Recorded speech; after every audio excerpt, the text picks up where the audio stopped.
Episode 2 के start में दिखाया जाता है कि अब पकड़म पकड़ाया गेम चालू हो चुका है और अतारू लम को पकड़ने के लिए भागता है। तभी अतारू को सरप्राइज मिलता है, उसे पता चलता है कि लम उड़ भी सकती है। जिसे देख कर अतारू का दिमाग खराब हो जाता है। वो बोलता है कि तू उड़ भी सकती है, ये बात तूने जो पहले क्यों नहीं बताई। तभी लम बोलती है तूने कभी पहले पूछा ही नहीं। ये बोलकर लम वहां से उड़ जाती है और अतारू नाकामयाब कोशिश करता है लम को पकड़ने की, मगर ऑफ कोर्स ये गधा उसे पकड़ नहीं सकता। थोड़ी देर उछलने के बाद अतारू थक जाता है और बैठ जाता है, मगर अतारू थोड़ी तरह महसूस हो रहा है। लड़कियों पे चेक करती है, दोबारा खड़ा होता है और दोबारा लम को पकड़ने की नाकामयाब कोशिश करता है, मगर ऑफ कोर्स इस बार भी लम को पकड़ नहीं पाता। ऐसे करते चार दिन निकल आते हैं और अब लोग अतारू को चेयर करने जाओ उसे गालियां देने लगे थे। मगर अतारू अपना इस एनीमे के मेन कैरेक्टर इस थे ना हार जाता, दुआ ट्राई करता, दुआ फेल होता, दुआ ट्राई करता, दुआ फेल होता है और ऐसे फेल होते होते 9 दिन निकल आते हैं और आवाज आती है 9वें दिन की रात, जहाँ अतारू थक के बैठा ही होता है। तभी जनता के साथ साथ न्यूज रिपोर्टर भी अतारू को कोसना शुरू कर दिए थे। वो अतारू अपने चक्कर में संभलने वाले होते हैं। क्या कहना इस चीज पे, ये क्या कहेगा, ये तो इसी लड़की को चक्कर में मरने ही वाला था, अब तुझको एक बहाना भी मिल जाए मरने का। अतारू डिप्रेशन में आ जाता है और अपने घर आ जाता है और घर पे अतारू मम्मी पापा निराश बैठे होते क्योंकि अतारू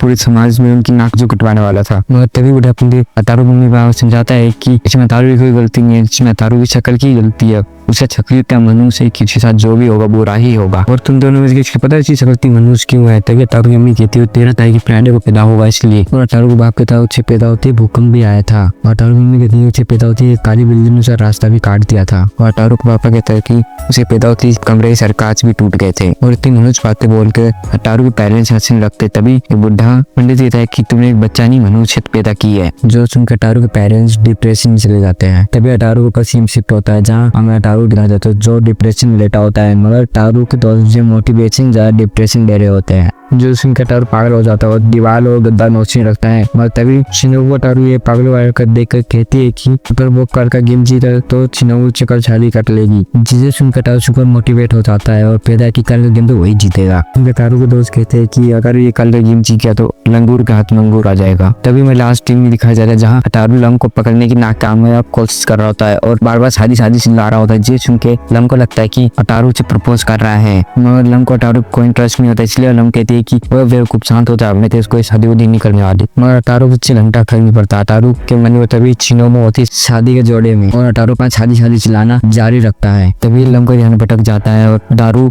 लम का पैर पकड़ लेता है, मगर लम को ने ज्यादा झटका मारने का आता था और वो अतारू को रोस्टेड चिकन बना देती है। इतना बड़ा झटका खाने को आम इंसान उठे भी नाम, मगर अतारू कोई आम इंसान नहीं है, वो इस सीरीज का मेन कैरेक्टर है। उसे पृथ्वी और पृथ्वी के लोगों की रक्षा करनी, इसलिए वो उठ जाता है। हाँ, यहाँ तो ये लम को तो यही लग रहा था, मगर हमसे पता है अतारू क्यों उठाए, शिनोबू से शादी करनी इसलिए। और कई मेहनत कई कोशिशों के बाद आखिरकार अतारू लम को पकड़ ही लेता है। मगर अतारू लम के खोरने लम की बना होती है जो वो खींच लेता है, जो देख के लम दोबारा अतारू झटका मार देती है। मगर अतारू इससे कुछ फर्क नहीं पड़ता क्योंकि अब अतारू के हाथ में लम की बना होती है। अब इसी गेम उल्टा हो जाता है, अतारू लम का पीछा नहीं करता, लम अतारू का पीछा करती है। और जैसे लम अतारू पकड़ने आते तो पहली बार अतारू का दिमाग यूज करता है और लम की बरा को आसमान में फेंक देता है, जिससे लम का ध्यान भटक जाता है और अतारू आखिरकार लम की हॉर्न को छू लेता है और गेम जीत जाता है। जितनी बार अतारू शादी चिल्लाने लगता है, मगर इस बार लम नाराज नहीं होती क्योंकि लम को भी अतारू पसंद आने लगा था और वो अतारू को प्रपोज एक्सपेक्ट कर लेती है, जो इसमें अतारू शो हो जाता है क्योंकि इसने कभी लम को प्रपोज किया ही नहीं था। हाँ, अतारू को तो यही लगता है। और दूसरी तरफ लम का बाप भी अतारू के प्रेशर डालता है लम को खुश रखने के लिए, जो सुनकर अतारू पे सिचुएशन बताना छोड़ो कुछ बोल भी नहीं पाता। वो दूसरी तरफ शिनोबू अतारू को टू टाइमर कह के वहाँ से चली जाती है, जो देख के अतारू का दिल टूट जाता है। वो ये मत सोचना कि अतारू साथ देवदास बन जाएगा। अतारू ने आपको देश को बचा लिया होता है, जिससे पूरे देश की लड़कियां अतारू के बारे में बात कर रही होती है और ये अतारू की खुशी के लिए काफी होता है। मगर बोलते ना खुशी जांच में टिकती नहीं है। और तभी लम आ जाती है अतारू साथ रहने के लिए, क्योंकि अब लम के हिसाब से अतारू और लम पति पत्नी है। यहीं पर इस एनीमे का एपिसोड 2 भी खत्म होता है।